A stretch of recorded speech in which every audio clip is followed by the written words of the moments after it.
Hello, I'm George, and welcome to our Antiques and Collectibles auction, taking place on the 27th of November, next Wednesday, depending when you're watching this. And I'm going to run you through one or two of our featured lots. It's taking place at the Spar Hotel in Tunbridge, Wales, but as of next year, they're actually going to take place at our offices in Carnarvonton. Okay, let's begin. Okay, the first of our featured lots is lot 26, which is a very impressive and historically important necklace that is reputedly given to Napoleon's mistress. Her name was Maria. She was Duchess from modern day Poland. It's a Salation, lovely gold filigree with some old cut diamonds. The interesting thing about this one is that it's got its original receipt from Breslau. Modern day numbers, you're talking about £15,000 roughly.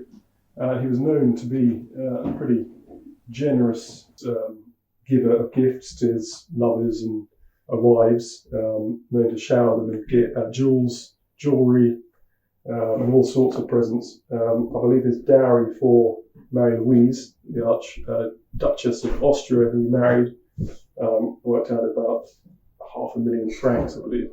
So he was well known to give his jewels and his gems and his jewellery. The other interesting thing is that the mistress, Maria of Poland, was in fact, she initially refused his advances, but she was persuaded by the upper echelons of Polish society to actually try and persuade Napoleon to offer and gain independence of Silesia from the Prussians. Okay, so this lot will be offered next week at 10 to 12,000. There's been some press coverage on it so far, so it'll be an interesting lot to follow. Okay, let's move on to the next lot. Okay, the next lot is lot 36, which is a Breitling Rolex Avenger, which by itself is relatively ordinary. This is an SAS edition of only 250 issued. This is 180 of the 250. Really quite rare. I haven't seen one at auction for many years. I think 2014 was the last one I saw offered in this country. So estimate of 2,000 to 3,000 should do good on that, to be honest with you. All its paperwork and certificates and things. It even has some of the original sort of cellophane protective layer on it that hasn't been taken off, barely worn, I believe. So yeah, and a really interesting lot there. And actually, if you look at the next lot on 37 from the same vendor, you'll understand it's a picture of Saddam on the dial, and the vendor actually exchanged that watch when he was given this watch by a local in Iraq. So it's all quite historically poignant, if you like. Okay, the next lot is lot 44.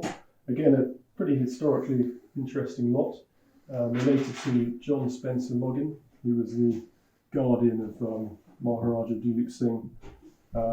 We actually had a lot in 2015 of that September of that year, which was similar items from the same family that did 19,000, I believe. So these are a little bit later, but from the same family. Some interesting letters from Lady Loggin, but also a 18-karat gold pocket watch, hallmark for 1855. So it does all the dates match. This could well have been John Spencer Loggin's pocket watch, which would be pretty incredible, with a gold chain on there as well.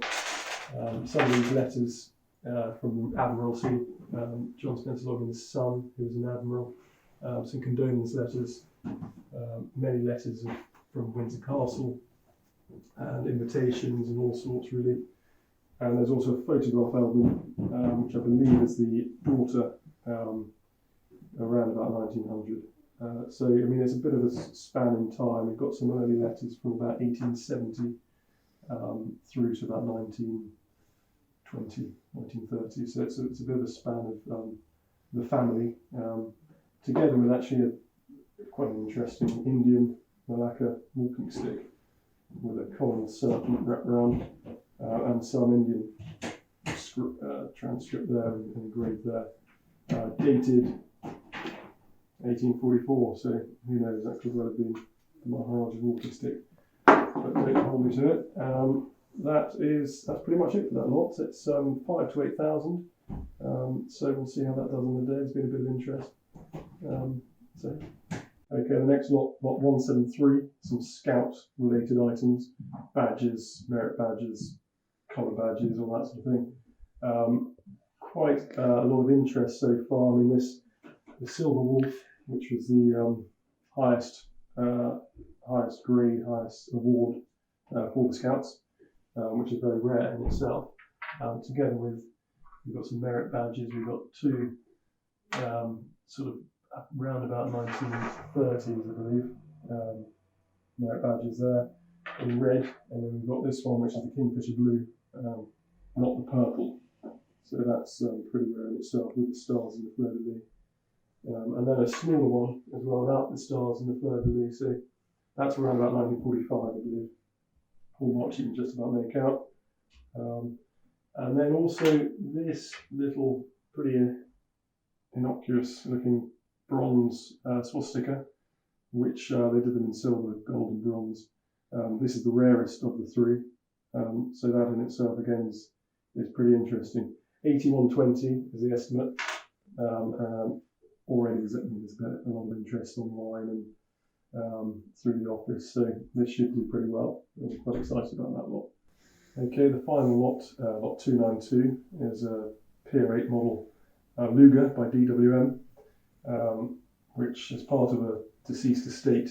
Most of the firearm items in the sale are from the same deceased estate, so they are very much there to be sold. Estimate of 200 to 300, it should do that easily, probably a bit more. But yeah, I mean, it sort of defines, I believe, the Nazi officer of the Second World War, really. It was often wanted as a war trophy. It conjures up images of an Allied soldier scrambling across a battlefield or something to recover one off a German officer. So really interesting piece. The magazine is not its magazine. It is a new one.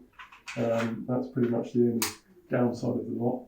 One or two marks on the action there, but a pretty clean example in good condition generally.